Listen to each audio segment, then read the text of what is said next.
시청자 여러분 반갑습니다. 오늘 이제 그 플라스틱 이야기 시간이고요. 지난 시간에는 연역별로 플라스틱의 중요한 발전사를 소개를 했고요. 어떻게 보면 첫 플라스틱 소개로 나일론을 갖고 왔습니다.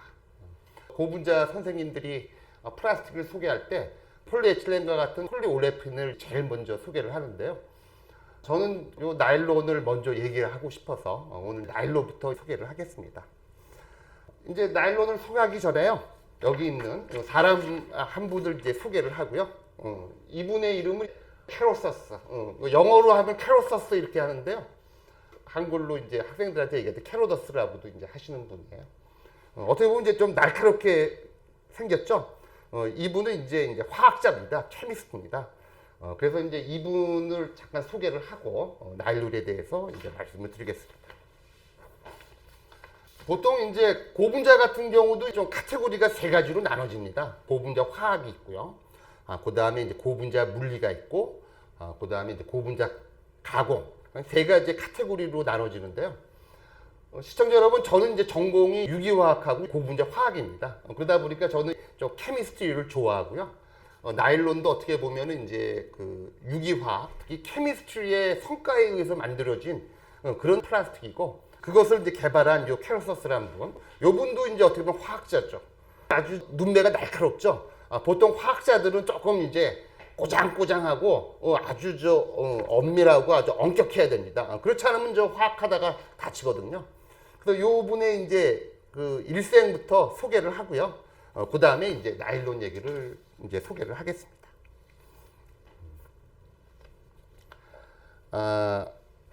저 캐로서스라는 분은요, 1896년도에 이제 미국 아이오와에서 이제 태어났습니다. 한 20살 정도 되는 이제 1915년도에 미조리에 있는 이제 타키오라는 대학교에 이제 입학을 했습니다. 처음에 이분은 이제 문과로 입학을 했다고 합니다. 문과로 입학을 했다가 그 다음에 이제 거기서 이제 전과를 한 것 같아요. 그래서 결국은 화학과에 1915년도에 입학을 했고 거기서 학부를 나온 거죠. 그 다음에 1924년도에 일리노이 대학교에서 유기화학으로 박사학위를 받으셨고, 그 다음에 이분은 유기화학뿐만 아니라 물리학과 수학에도 능통하셨다고 합니다. 그래서 이분은 1924년도에 이제 박사학위를 받고, 그 다음에 이제 좀 대학교에서 강사 생활을 하다가, 마지막에는 이제 아카데미에서는 마지막으로 이제 하버드 대학교에서도 강사나 이렇게 연구 교수 같은 그런 이제 신분을 유지하면서 1928년도에요. 이제 미국에 있는 딜라웨어 윌밍턴에 소재하고 있는 두퐁 회사, 화학회사, 좀 미국의 대표적인 화학회사죠. 그게 이제 두퐁이라는 이제 화학회사 중앙연구소로 입사를 해갔고요. 그때 이제 이 캐로서스라는 분이 이제 맡은 임무는 새로운 신규 고분자 물질, 이런 거를 이제 개발하는 미션을 이제 회사로부터 받아갔고, 자기의 이제 유기화학 그룹을 이끌면서 연구를 수행하고 그랬었습니다. 그래서 이제 이분은 1935년도에 이제 나일론 더블6라고 하는 우리 쪽에서 이제 전설이죠. 그런 나일론 이런 개발을 하신 분이고요. 그러다가 이제 1937년도에 41살의 나이에 필라델피아에 있는 호텔방에서 이제 자살을 하셨습니다. 젊은 나이에 이제 돌아가셨어요, 이분이. 이분은 시와 클래식 음악을 사랑했지만은 아주 그 심한 우울증을 겪으신 분입니다. 그러니까 그 당시는 미국 같은 경우에 이제 1920년대, 30년대는 대공황의 그런 상태였죠. 어떻게 보면 우리나라 20년 전에 이제 IMF 시대하고 똑같아요. 그러니까 1997, 8, 9, 우리나라에서도 보면 그때 이제 젊은 시절을 보냈던 그분들은 이제 아주 우울한 이제 청년 시대를 보낸 거죠. 그때는 이제 취업도 어렵고 여러 가지 상황이 안 좋고 경제는 이제 엉망이었고 그런 시대를 젊을 때 이제 사셨어요. 그래서 개인적인 그런 사연도 있겠지만은 그 당시에 미국에서 같은 경우가 이제 젊은이들이 예를 들어서 조금 그랬었죠. 대공황이었고 이제 1차 세계대전 끝나고 나서 대공황 겪었고 그 다음에 여러분들도 알다시피 제2차 세계대전은 이제 1940년대 초반에 들어왔고 그래서 이제 좀 그러신 분이었어요. 그래서 심한 이제 우울증을 아시고 호텔방에서 예를 들어서 이제 자살을 하셨어요. 근데 이제 자살을 할 때도 더 안타까운 사연은 이 양반이 사이아나이드, 우리가 흔히 알고 있는 청산가리를 레몬티에 타서 음독 자살을 했기 때문에 뒤에 이제 후손 이제 화학자들은 그 사연이 더 안타깝죠. 보통 여러분들 그 사이아나이드, 청산가리라고 하는 거를 이제 KCN인데 KCN을 또 이제 레몬티에다가 섞어서 마셨습니다. 이게 또 케미스트리 따지면은 이제 레몬은 약간 산성이거든요. 레몬은 산성 용액이기 때문에 KCN이 이제 산성 용액에서는 HCl. 보통 요거는 이제 청산가리라고 하지만 요거는 아주 청산입니다. 그래서 아주 더 독성이 있는 가스죠. 그래서 이제 어떻게 보면 이제 이 케미스트리를 아시는 분이셨죠. 그래서 이제 더 사연이 좀 애절합니다. 지금까지도 미국에서는 최고의 화학자로 칭송받고 있고요. 국내로 따지면은 여러분들 뭐 우리나라 이제 역사에서 보면 이제 장영실과 같으신 분이죠. 그래서 이런 분이 이제 1937년도에 이제 자살을 하셨습니다. 이분은 이제 어떻게 보면 이제 1935년도에 나일론 더블 식스를 개발을 했고요. 1937년도에 자살을 하셨고 또 공교롭게도 나일론 섬유 관련된 특허가 1938년도에 그 자살하신 그 다음 해에 이제 미국에서 특허가 등록이 된 거예요. 보통 이제 선진국에서는 특허를 개발한 사람한테 많은 또 이렇게 보상을 해주거든요. 그래서 이제 어떻게 보면은 아주 엄청난 부자가 될 수 있으셨던 분인데 그런 것들을 예를 들어서 전부 다 멀리하고 이렇게 자살하신 안타까운 사연을 가진 제가 이제 전공이 이제 화학이다 보니까 아주 제가 또 좋아하는 그런 분이십니다. 캐로서스요. 그 다음에 이제 이 나일론이 이제 개발되고 나서 제일 먼저 시도가 됐던 거는 스타킹이 아니라 나일론 칫솔이었습니다. 그 당시에는 이제 칫솔에 그것들을 이제 데지털로 이제 사용했었는데 나일론이 나오고 나서 이제 데지털을 전부 다 대체를 한 거죠. 그 다음에 이제 좀 몇 년 후인 1940년대에 이제 본격적으로 이제 나일론이 이제 스타킹으로 이제 적용이 돼갖고 이제 팔리게 된 겁니다. 그래서 이제 1940년대 5월 15일 날은 미국에서 N데이라고 선포를 했어요. N데이. 뭐 여러분들 뭐 한국에서도 뭐 여러 가지 데이 많지 않습니까? 뭐 빼빼로 데이도 있고 또 무슨 데이가 있죠? 발렌타인 데이도 있고 여러 가지 데이가 있었는데 1940년대도 미국에서 보면은 이제 N데이라 그래갖고 요 N데이는 바로 저 나일론의 그 N을 의미하는 겁니다. 그래서 1940년도 5월 15일 날에는 그 N데이라고 선포가 돼갖고 미국 전역에서 이제 나일론 스타킹이 출시가 됐습니다. 그래서 이제 그날에 당일에 나일론 스타킹이 그러니까 500만 켤레가 이제 팔렸고요. 그 당시에는 이제 그 나일론 스타킹 그 한 페어당 이제 1.15불이어갖고 그 전까지만 하더라도 보통은 이제 스타킹 같은 경우는 이제 실크로 만들어갖고 아주 비싼 소재였는데 이 나일론으로 이제 만들어진 스타킹 되고 나서 엄청난 인기가 있었었죠. 그 다음에 요거는 그 여러분들 그 시청자 여러분들께 잠깐 소개하는 건데요. 요거는 이제 1945년도 12월 달에 이제 뉴욕에 있는 거리 풍경을 보여주고 있습니다. 1945년도면 거의 이제 우리나라도 이제 그 8.15 해방이 있었고요. 이제 어떻게 2차 세계대전도 종료되고 그랬었는데 요거는 이제 그 1945년도 12월 추운 겨울날에 이제 요것도 이제 N데이 비슷하게 해갖고 저 많은 여성분들이 저 나일론 스타킹을 사겠다고 지금 보면은 저 스마트폰이라든지 뭐 운동화 사겠다고 저 길거리에 이제 막 줄 서서 있는 거와 마찬가지로 요거는 저 나일론 스타킹을 사시려는 고객들이 쭉 이렇게 서 있는 이거를 보여주고 있는 이런 그림이 되겠습니다. 그래서 이제 1940년대에 나일론 스타킹이 이제 시장에 나왔고요.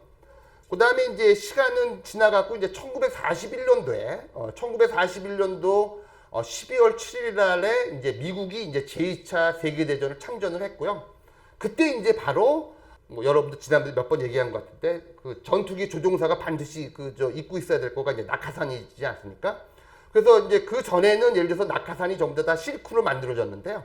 이것도 역시 나일론으로 만들어진 낙하산이 이제 개발되고 사용된 거가 이제 2차 세계대전 때의 일입니다. 그래서 이제 그 캐로서스는 1937년도에 이제 운명을 달리하셨고요. 요때 이제 캐로서스가 이제 두퐁에서 자기의 그 그룹이 있지 않았겠습니까? 그 그룹의 이제 일원이었던 분 중에 하나가 이제 폴 플로리라고 하는 또 유명한 분이 있습니다.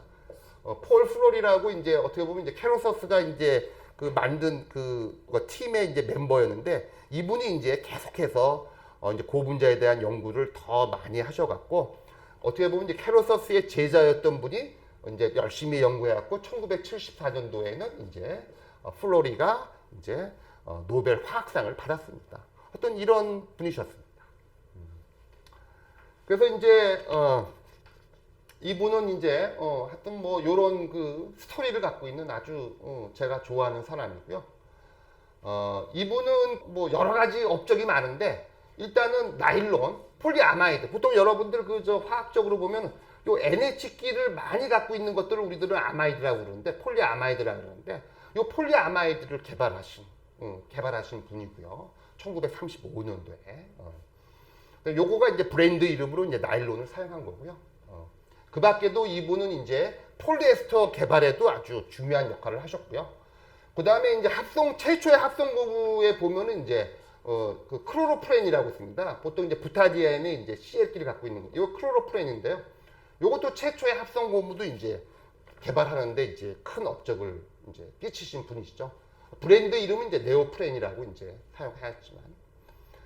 그 다음에 이제 또 화학적으로 아주 중요한 이제 업적이 다이펑셔널 모노머. 지금 뭐냐면 이제 펑셔널 그룹을 두 개 갖고 있는 모노머로부터 이제 만들어지는 긴 사슬 고분자 연구. 이게 이제 아주 핵심이죠. 요게 어떻게 보면 이제 우리 그 고분자 화학을 하는 사람들한테는 기본적인 개념을 이제 만드신 분이 바로 요 내용입니다. 요 내용은 이제 다음 시간에 제가 구체적으로 이제 소개를 하고 그 밖에도 이 캐로서스라는 분은 물리학이라든지 수학에도 능했기 때문에 유기화학적인 메커니즘도 있지만은 또 다양한 중요한 공식이라든지 이런 그 이론적인 그런 그 연구를 많이 하셨습니다. 그래서 이제 고분자 이해에 큰 기여를 하신 분이 바로 요 캐로서스 이분이십니다. 마지막으로는요, 구체적인 얘기는 이제 다음 시간에 좀 더 여러분들 소개하고요. 이 양반이 이제 하셨던 가장 큰 거는 뭐냐면, 꼭 간단하게 이제 소개하고 오늘 강의를 마치겠습니다. 이 양반이 한 거는 뭐냐면 헥사메틸렌 다이아민하고요. 여러분들 보면은 헥사메틸렌 다이아민은 CH2가 이제 6개가 있고요. 양쪽에 이제 안인기가 있습니다. 뭐 정확하게 표시하면 이제 16 헥사메틸렌 다이아민. 요 16 헥사메틸렌 다이아민하고요. 그다음에 이제 아디픽 애시드를 섞었어요. 아디픽 애시드는 가운데에도 이제 CH2가 이제 4개 있고요. 양쪽에 이제 COH가 있습니다. 요거 두 개를 이제 섞었어요. 섞어갖고 이제 화학 반응을 시켰죠. 요거 여러분들 여기서 한번 카본 넘버 한번 세워볼까요? 여기서는 지금 카본 넘버가 몇 개 있습니까? 카본 넘버가 6개 있죠? C가 6개 있고요. 여기서도 지금 카본 넘버를 세워보면 여기도 가운데에는 C가 4개 있고 여기도 하나 5개, 여기도 6개. 여기서도 지금 이제 카본이 이제 6개가 있는 거죠. 그래서 여러분들 보통 우리들은 이제 나일론 더블 6 이렇게 얘기를 하는데 요 6는 바로 요 앞에 6는 요 아민 쪽에 있는 카본 넘버의 수가 여기에 이렇게 들어오는 거고요. 뒤에 있는 6는 요 애시드 성분 중에 6개가 요게 이렇게 들어오는 겁니다. 그래서 여러분들 그 나일론은 이제 나일론 더블 6도 있고요. 나일론 6도 있고 나일론 6, 10, 그다음에 나일론 6, 12 여러 가지가 있습니다. 여러분들 보통 모텔이나 이런 데서 보면은 일회용으로 좀 싸구려 칫솔을 주지 않습니까? 싸구려 칫솔 같은 경우는 보통 나일론 더블 6를 만드는데요. 여러분들 보통 집에서 쓰는 칫솔은 좀 고급스럽고 부드럽죠. 그거 같은 거는 보통 이제 나일론 더블 6 갖고는 이제 그 정도의 물성이 안 나고 보통 여러분들이 집에서 사용하고 있는 고급스러운 칫솔은 보통 나일론 6, 12입니다. 그게 좀 더 부드럽고요. 그래서 이 양반은 지금 이제 이렇게 카본 6개를 갖고 있는 헥사메틸렌 다이아민과 카본 6개를 갖고 있는 아디픽 애시드를 이제 화학 반응을 시켰어요. 처음에는 그냥 스티키 머티리얼 끈적끈적한 어떻게 보면 여러분들 뭐 조총 또는 역과 같이 끈적끈적한 물질을 이제 손에 줬었어요. 우리 고분자 합성을 하는 사람들은 뭔가 이게 끈적끈적한 물질은 그렇게 반가운 소리가 아니에요. 약간 이런 것들은 우리가 표현을 할 때 보면 이제 계륵일까? 이제 그런 표현이죠. 뭐냐면 계륵이란 건 이제 닭뼈다귀 얘기인데 이거 버리기에도 그렇고 먹으려니 먹을 것도 없고 뭔가 이런 좀 스티키한 머티리얼이었어요. 뭔가 어떻게 보면 이제 그냥 놓칠 수도 있는 상황이었는데 그래도 이제 버리지는 않았죠. 포기한 건 아니었죠. 근데 이제 그게 이제 요 그 캐럿서스의 그 멤버 중에 줄리안 힐이라고 하는 화학자가 요 스티키한 머티리얼에다가 예를 들어서 뭔가 막대기질을 하고 뭔가 한번 잡아당겨 본 거예요. 그거는 뭐냐면요. 바로 이제 여러분들 이 상황은 어떤 거냐 하면은 숟가락에다 이제 설탕을 녹여갖고 좀 녹인 상태를 한번 연상해 보세요. 보통 이제 설탕 과자가 그렇거든요. 숟가락에다 예를 들어서 설탕을 놓고 이제 뭐 프로판가스나 이제 뭐 조그만 불로 이제 녹여갖고 그럼 보통 약간 끈적끈적한 이런 고체가 얻어지게 되거든요. 그걸 여러분들이 예를 들어서 젓가락 같은 걸로 막 지워진 다음에 이 젓가락질, 어떤 막대기질 있죠. 젓가락질을 한 다음에 그걸 한번 쫙 떼보세요. 그럼 뭔가 이 섬유가 이제 생기는 걸 여러분들 관찰할 겁니다. 여러분들 혹시 그저 뭐 극장이라든지 놀이공원이라든지 이런 데 보면 솜사탕 예를 들어서 먹어본 적 있으시죠? 그게 바로 그겁니다. 그러니까 설탕도 어떻게 보면 그러니까 튼튼한 그 섬유는 아니지만 솜사탕도 어떻게 보면 이 설탕으로 만들어진 섬유거든요. 그러니까 이제 그거를 예를 들어 관찰을 한 거예요. 줄리안 힐. 그 다음에 마찬가지로 캐럿서스도 그걸 놓치지 않았죠. 뭔가 이렇게 쫙 했더니 뭔가 실 같은 거를 관찰한 거죠. 즉 뭐냐면 섬유화 가능성을 본 거예요. 이거 아주 큰 의미가 있는 겁니다. 보통 여러분들 그 곡식으로 따지면요. 밀가루의 우수성이 뭡니까? 그 다음에 쌀가루의 우수성은 뭐고요? 여러분들 밀가루 갖고 여러분들이 빵을 만들 수 있는 것도 아주 대단한 거지만 정말로 대단한 거는 밀가루 갖고 여러분들 국수를 만들 수 있다는 사실입니다. 국수를 만들 수 있기 때문에 엄청난 파워를 갖고 있는 거죠. 보통 여러분들 쌀 같은 경우에도 그 옛날에는 그 쌀 갖고 국수를 만들려고 그렇게 많은 시행착오를 했지만 결코 포기하지 않고 결국 쌀국수를 만들어낸 거예요. 아주 중요하죠. 쌀 농사가 주업인 나라에서는요. 그러니까 우리나라도 예를 들어서 쌀 역시 주농사한 나라고 베트남 여러분들 뭐 베트남 쌀국수 유명하지 않습니까? 베트남 같은 경우에서는 이제 쌀을 이제 사무작을 한다 그러니까 반드시 그 쌀로 이제 다양한 물건들을 만들어야지 이제 먹고 사니까. 그러다 보니까 이제 곡식에서도 역시 지금도 여러분들 알겠지만은 다양한 뭐 보리도 있고 조도 있고 다양한 이제 곡식이 있지만 그 곡식들 중에서 이제 이렇게 그러니까 국수로 만들 수 있는 거가 많지 않은 것처럼 고분자도 역시 마찬가지입니다. 어떻게 보면 이제 실을 만들어야지 대박을 치는 거였어요. 요것을 캐럿서스가 놓치지 않고 섬유가 되는 이거를 이제 과정을 관찰한 겁니다. 오늘은 이상으로 마치고요. 후에 또 재미있는 다른 스토리들을 같이 해서 나일론을 후속적으로 얘기를 하겠습니다. 감사합니다.